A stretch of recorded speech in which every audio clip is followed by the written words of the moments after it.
Welcome to Long-Term Recovery Basics, Part 1. Whether your community has recently experienced disaster or you have a group that's interested in starting a long-term recovery group, today's presentation will cover the basic steps for you to consider when forming an LTRG.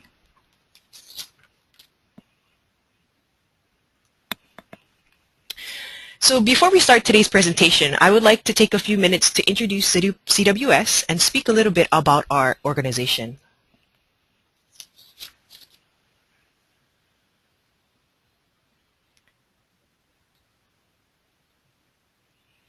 We will be recording today's webinar, so if you would like to view this presentation at a later time or access any of the materials that were used today, please visit our website. And for those of you who stay the duration of the presentation today, I will provide you with a certificate of attendance. And if you look at the chat box today, I posted a link to Google Docs where you can access our handouts for today's presentation as well. So click on the link and then you can download a PDF of our presentation.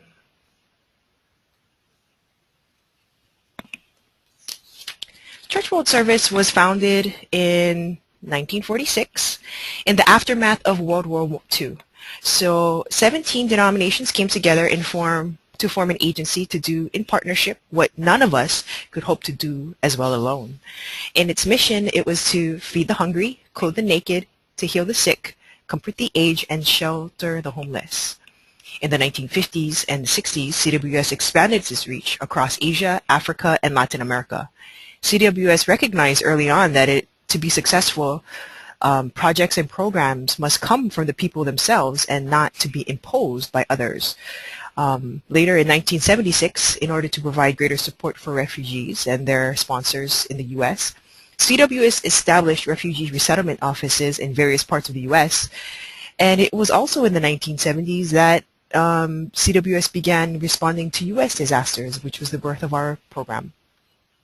And it was at the request of member churches. So currently we have 37 members, denominations that support our mission.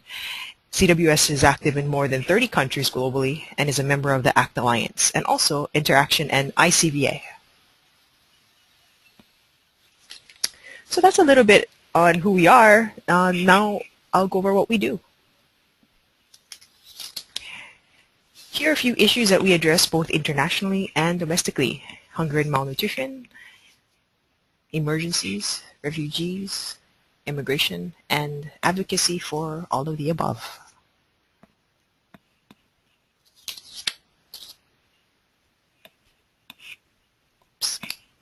Our U.S. Emergency Response Program in particular focuses on serving vulnerable individuals and families through a multifaceted training and education program, including on-site and webinar-based instruction.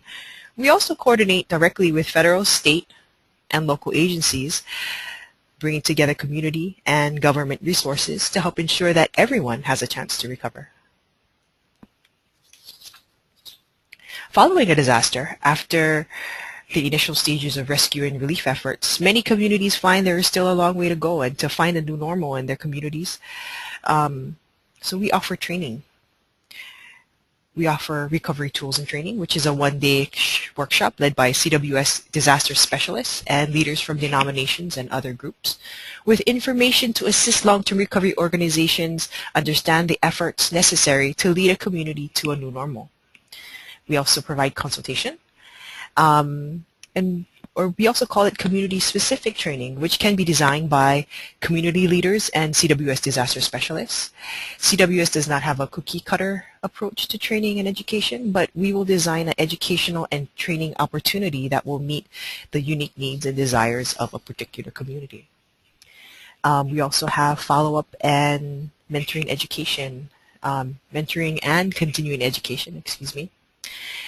We recognize that no one workshop or curriculum can cover all aspects of long-term recovery or address every issue. So the CWS disaster specialists are available to communities by either telephone, email, or return visits to answer any questions and to provide guidance and assist with other unanticipated needs. As more than 6 decades of experience proves that those with the least means have the hardest time recovering following a disaster. CWS disaster response activities in the U.S. focus on the most vulnerable individuals and families through early response and sustainable grants. And these are available to local long-term recovery groups, and they help to assist with the initial tasks of organizing and staffing or to sustain the effort over the long term. While many organizations are willing to finance direct aid to people affected by the disaster, CWS is unique in targeting its grants to organizational needs, and these grants range from about $3,000 to $5,000.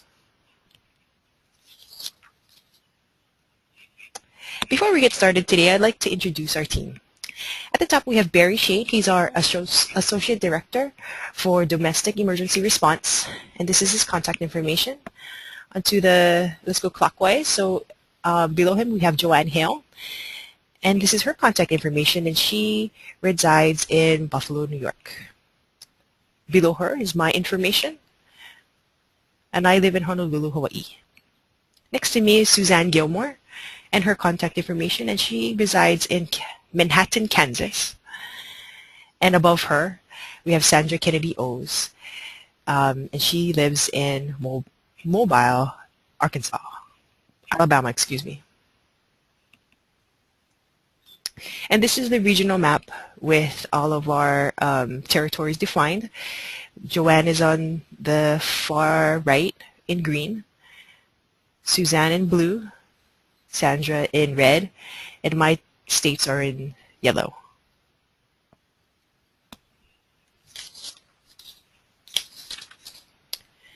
Let's get started. Why do we focus on long-term recovery more than we did, say, 10 years ago? Because we want to help our neighbors. Our partners and member denominations have a lot to offer, so we at CWS want to spread the word on all the great things that these communities are capable of if we all work together. How do we know when we need LDR? Long-term recovery is needed when personal resources, insurance, government grants, and/or loans are inefficient to meet the need. LTR is the longest and in many ways the hardest and most emotionally trying of the phases of disaster. However, it gets the least attention from media coverage and the general public. So often when the cameras have left, this is when long-term recovery starts. I'm sure that all of us have experienced in one way or another a person saying that the disaster is over when we haven't even begun to rebuild people's lives and houses. So today we will be giving most of our attention to that part of disaster, long-term recovery.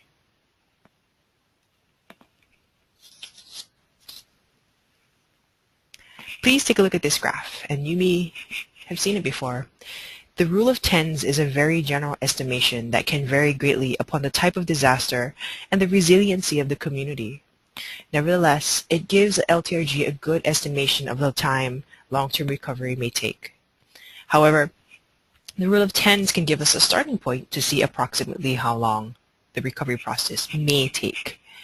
So take the number of days that the community is working on rescue, multiply that by 10 to get the rough length of the relief phase. And during this phase, everyone is working hard to ensure that survivors are safe, are being fed, provided shelter, clothing, and other necessary items. Now multiply that by another 10 to get a rough estimate of the number of days to recovery.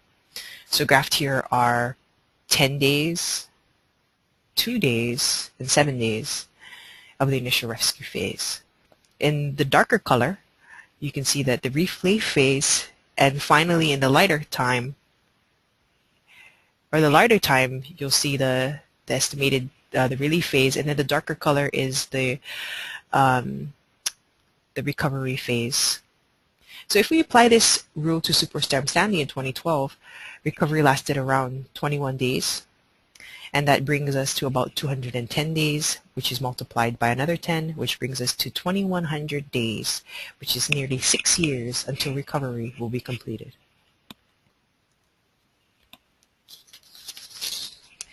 I'm going to cover the important first steps of building a long-term recovery group, or LTRG. So during this segment, we are going to address how a community gets organized for long-term recovery. So we're going to go over 1, gathering information, 2, your first LTRG meeting, 3, important documents. Then we're going to go to establishing subgroups and talk a little bit about the 4 C's, then on to leadership, and then end with a strategic plan checklist.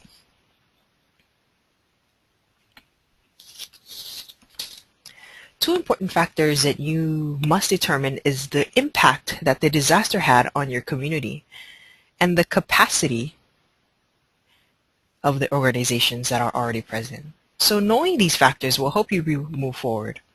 Think about the stages of the disaster. What happened in each phase? Who was involved? How many homes have been damaged? And how severely? Where are the inhabitants and were they evacuated? What critical infrastructure have been damaged? And were the schools or hospitals damaged? What was the impact on the business community? For every question that you answer, there will be 10 more, and decide what is most important.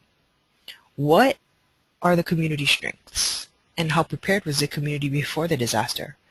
Who is already present in the community? Is recovery starting smoothly? What or other organizations are already assisting the community? These are questions that will help to determine the capacity of the team that may be already present and what additional resources may be needed. Community capacity can be evaluated and built upon.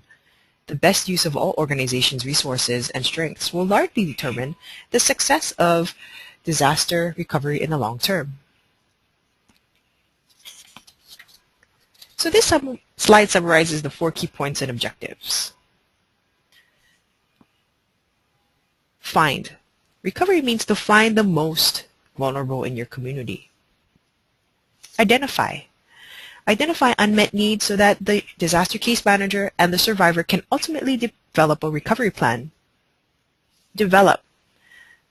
To verify the needs and assistance already provided by other agencies during the relief phase. And finally, resourcing and coordinating assets available to meet those needs by organizing and balancing.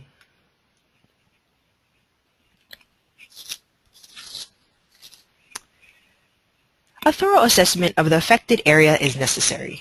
Knowing your area is essential in answering important questions and gathering resources. Some questions that you might want to consider are: who is affected by the disaster?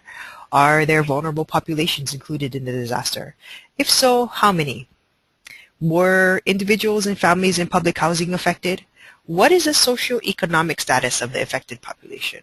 For example, residents of public housing would have a harder time recovering. So what is the diversity in the area?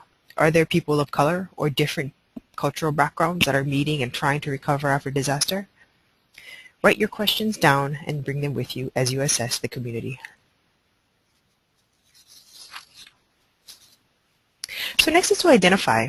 You will need to assess the needs, especially the unmet needs of your community. Who can help with the needs assessment? Who is experienced in this field? So many individuals have been affected and looking for this new normal that this task can be quite overwhelming at first.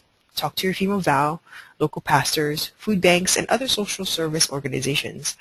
Be sure to take a tour, inspect the area for yourself, and talk to people. Pictured here are our colleagues from World War II, and they can give you more information on the services they can provide to help you with the task. With all these factors on the table and the process of assessing the needs of the community completed, the LTRG can now focus on creating objectives to accomplish and work towards successfully forming a long-term recovery plan for the community.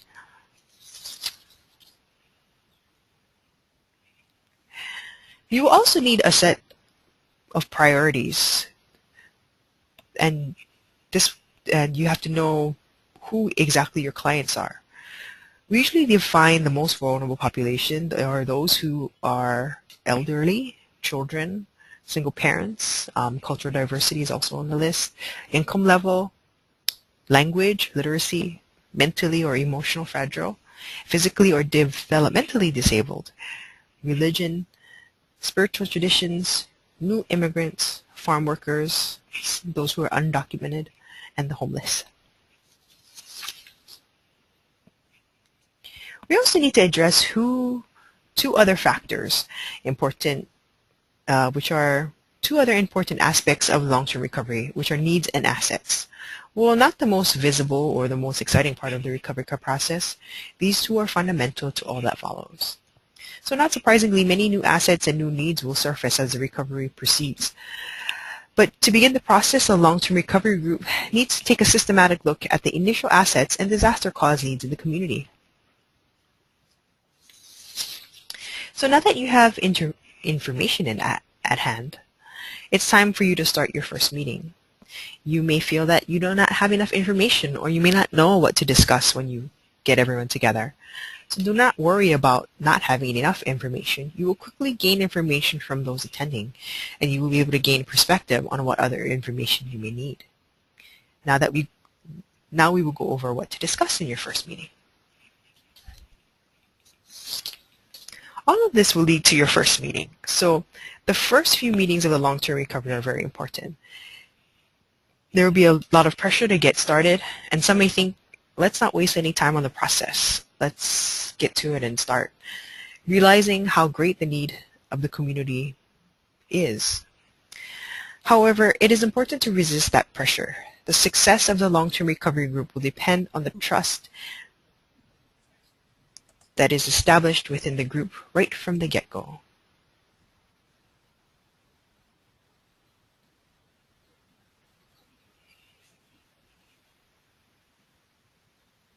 Take the time at the first meeting to really get to know one another and the resources that each group brings to the long-term recovery process. At very least, the initial introduction should include the person's full name, the organization he or she represents, the person's contact information and availability to be contacted. The initial meeting should establish communication among all members of the group based on the needs and resources available. The long-term recovery group will establish a preliminary budget that will be used to attract the attention of the community and potential funding sources. This budget will focus on telling the story of the disaster and the planned recovery. It will not be a line item accounting type budget, and your budget does not have to be perfect at this point.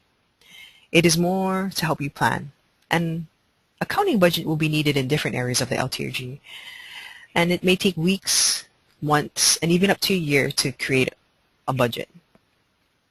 So who is needed to be part of the long-term recovery group? Every community will have groups and individuals that have something to contribute to the community. Sometimes organizations, faith-based, private, or civic may not even know they too can play a role in the recovery process.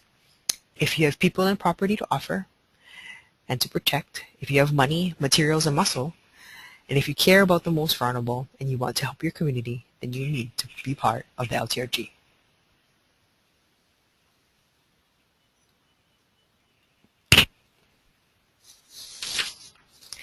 It will become clear after the first few meetings that some kind of organizational structure will be needed in order to be successful. The form that your LTRG takes can be highly structured, having a formal organization with board of directors, a management team and staff, or less structured, which is a committee made up of representatives from local agencies that are involved in recovery. And there are challenges and benefits to each approach. The key is to identify stakeholders who are committed to the recovery of their community and the long-term recovery process. The group should then deliberate the challenges and benefits and decide on the structure that works best for your community. Here are 4 examples of possible long-term recovery groups. All of these work. Which one is appropriate and best for your community and the people you serve has to be decided by the group. So an unmet needs committee, and here are some characteristics. There's a long-term recovery committee, a long-term recovery organization, and a community coalition for recovery. But don't be limited by just those.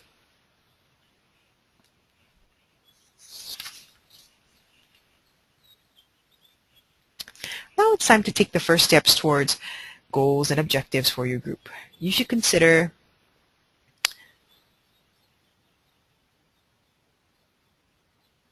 who will help to define the work. This also is also required to obtain funding for your projects. Or you have to create goals and objectives that help define the work, and this will also be required to obtain funding for your projects. You have to focus on attainable goals, and this will help you to know what is really possible given the resources, materials, and volunteers that you have.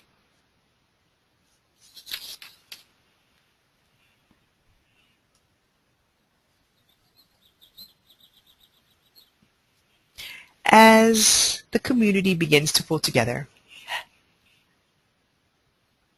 and is helped by national partners or FEMA VALs, you may want to identify a task force that can help carry the group through the initial stages. They might draft a mission statement and, once approved, begin setting goals for your group and begin recommending what kind of organizational structure is best for you. It takes time to get organized, and weekly meetings may be held initially. So it's very important to, at this point, build relationships with what I call the movers and the shakers. Who are your community leaders? And look for groups. Look towards the neighborhood leaders. Look for groups that can help pull in people with expertise, and of course invite the people with the money to be part of the initial meetings. Now it's time to define a mission, and here's a sample. A mission statement can be as simple as this one. The Douglas County LTR Committee has agreed to work together to address the disaster-caused unmet needs of people in the county after Superstorm Sandy. A mission statement is formal, short, and states the purpose of the LTRG. The mission statement should guide the actions of the LTRG and state its overall goal for recovery. It should provide a sense of direction and provide a framework for overall decision-making. This statement will be used for communication purposes, for grant applications, and other documents, so it is best to develop one early in the process.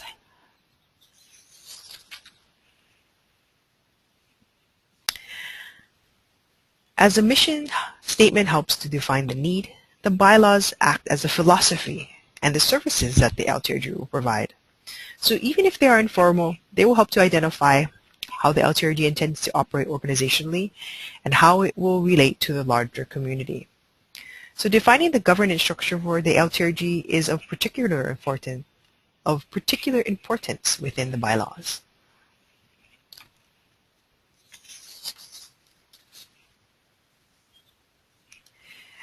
We need to talk about establishing a 501c3 status. We get a lot of questions on this actually. So it is an extended recovery effort. A structured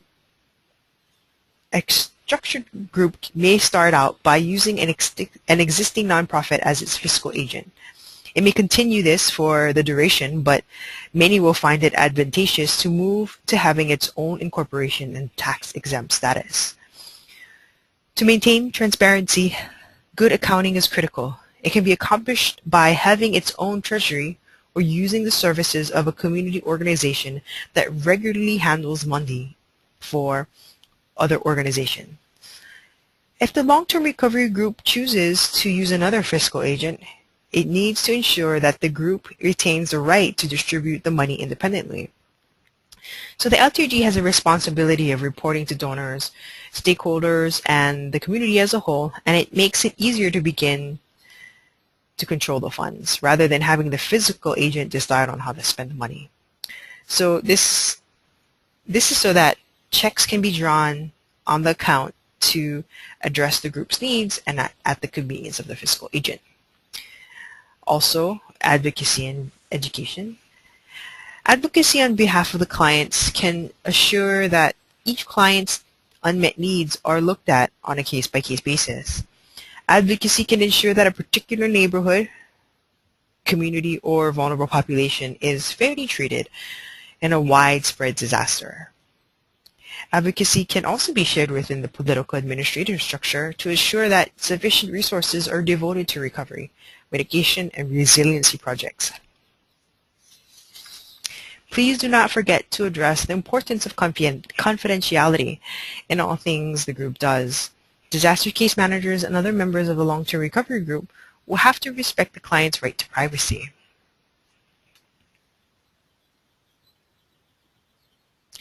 And also to protect clients' information at all times, and it must maintain appropriate confidentiality when information about the client is released to organizations. Also, a memorandum of understanding. A MOU can establish procedures to carry out the objectives of the group by making clear what various stakeholders will and will not be responsible for within the overall working of the group. Again, here's another slide that summarizes the possible long-term recovery subgroups, and this that you may need to have in place. So let's go over them one by one. Emotional and spiritual care. For the survivors and also for the responders,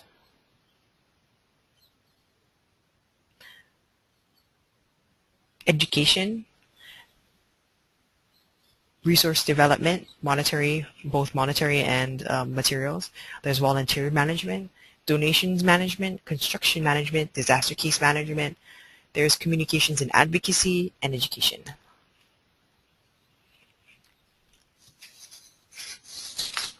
Recovery should always remain the central goal of the community. While some may come in with hidden agendas and their own goals in mind, it is important to have a unified goal of recovery. I say unified because every part of the community will need to come together to create a vision together in a unified manner. Without the collaboration of each part of the recovery team, the process can take a little longer and those who are involved can become burned out. Often there are issues in the community beyond the physical needs of the rebuilding houses. So we need to remember we are rebuilding families and communities as well as houses. Spiritual care is not a synonym for disaster mental health care. Mental health care and services deal with the emotions and the behavioral patterns of people affected by the disaster.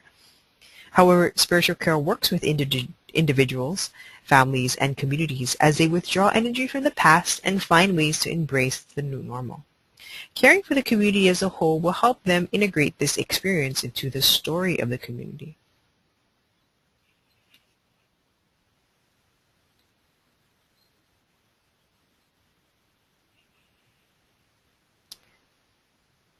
Spiritual care deals with questions of meaning, hope, faith, and resilience. To explore this topic more in depth, you can look at the CWS curriculum on called Community Arise. And there's a module on emotional and spiritual care, and you can find that at www.communityarise.org.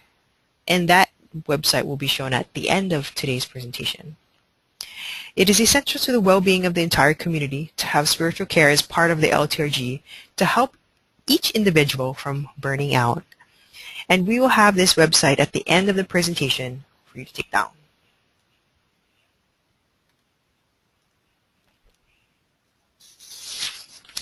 So no community affected by the disaster has all the resources ready at hand to recover. Every community will need to find and develop new resources and learn how to creatively use existing resources. There may be new and perhaps unfamiliar ways to use the resources at hand. There are many resources in the faith community and in faith-based organizations that are dedicated to disaster relief and recovery.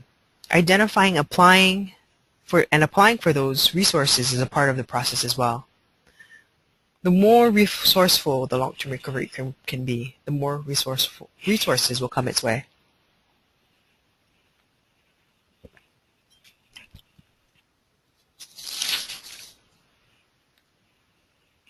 Many hands make the work go easier.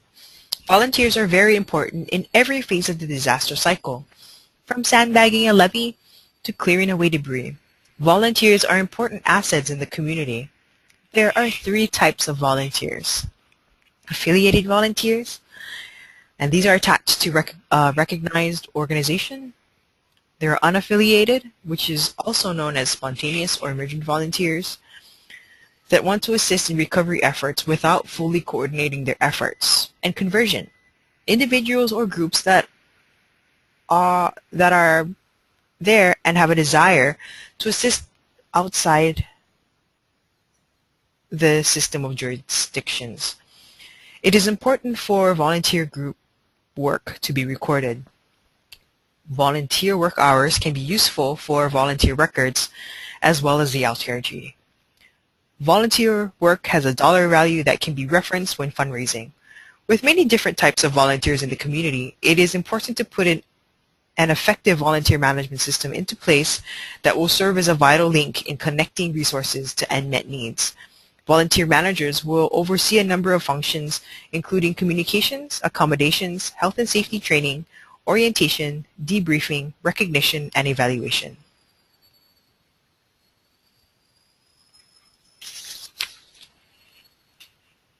Our neighbors can be very generous. Immediately following a disaster, donations will pour in. Some will use disasters as an opportunity to clean out their garage, and this can create a problem for disaster recovery groups. We always say that the best donation after a disaster is cash. However, without the truckloads of donated building materials and furniture and office supplies, most disaster recovery groups would have a hard time surviving, and not to mention doing any actual recovery functions. So there's a question, where will we put all these donated materials? Warehousing is a very important component to donations management, and along with warehousing, a good warehouse manager will need to be appointed. A donations warehousing manager will be in charge of distribution, staffing, and transportation. Then there's construction management. Using available resources, construction managers will gather contractors and volunteers to rebuild. Most long-term recovery groups will identify more construction managers than they need, and this might be volunteers themselves, or that they need, excuse me. These might be volunteers themselves or persons employed by the long-term recovery group, or a person loaned from an emerging engineer firm, an architectural firm, or a union. However, the construction managers come into the process. Their presence is essential to the rebuild process. He or she will be responsible for confidentiality, risk management, volunteers, and building codes, just to name a few. Construction managers will also have to develop a statement of understanding with each client. Construction managers will also need to ensure that proper mitigation efforts are considered for long-term safety. For example, placing a hot water heater out of floodwaters way.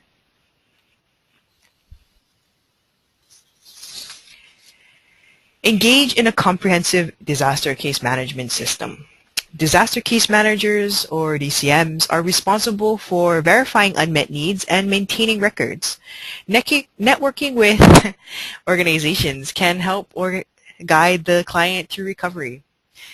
And advocacy, which is crucial in finding resources for the client. So a well-organized disaster case management system is a vital part of the recovery process. Communications. Having a good communication strategy is essential for the success of the LTRG. Keeping in touch with the media can help create a feeling of connection between the donors, volunteers, and clients.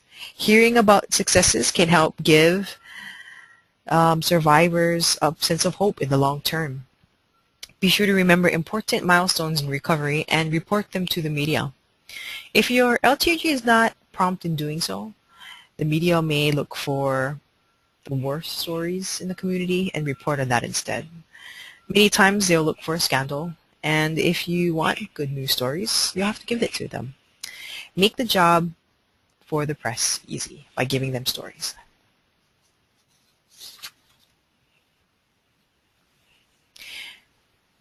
It is important to remember the 4 C's in this process. The 4 C's is a concept that was developed by the National Voluntary Organizations active in disaster.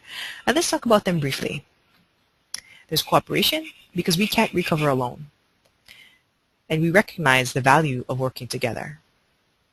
There's communication, and that's to help develop and maintain effective channels for sharing information and to listen carefully to each other and deal openly with concerns. There's coordination. And this is to commit to working together in a non-competitive manner. Collaboration, which is to establish shared goals and actively work together to achieve specific goals. Leadership. Good leadership in the group is essential to its success. You will certainly encounter lots of challenges and some limitations along the way. So as you choose leaders, there are 3 types to keep in mind, and you will want to be sure to have one of them on your team. Visionary leaders are those that have a vision of recovery and effectively shares and communicates that vision. An example of a good visionary leader would be Nelson Mandela, Martin Luther King Jr., and you will want at least one visionary leader on your team. An executive leader is one who will know how to delegate tasks to the group according to the visionary leader's direction. A functional leader is one who will be in the nitty-gritty of daily tasks, working with volunteers and getting dirty with the workers. For example, a leader within a subgroup. Leaders you appoint should preferably be from different backgrounds, skills, and ethnicities. And leaders that you choose should always reflect what the community looks like. Collaborative partners help to identify and authorize those leaders. These leaders, along with the group, should get together as early as possible to start constructing a unified vision of recovery.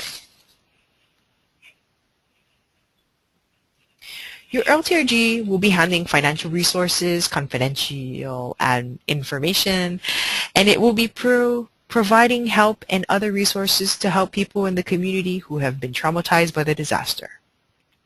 So how will your LTRG prove itself to be trustworthy in the eyes of the community and your supporters? And this, to a larger degree, will determine whether or not you are successful. The governance structure can take different shapes, but usually includes a board of directors and/or executive committee whose primary responsibility is to set the direction for the group and to provide ongoing oversight.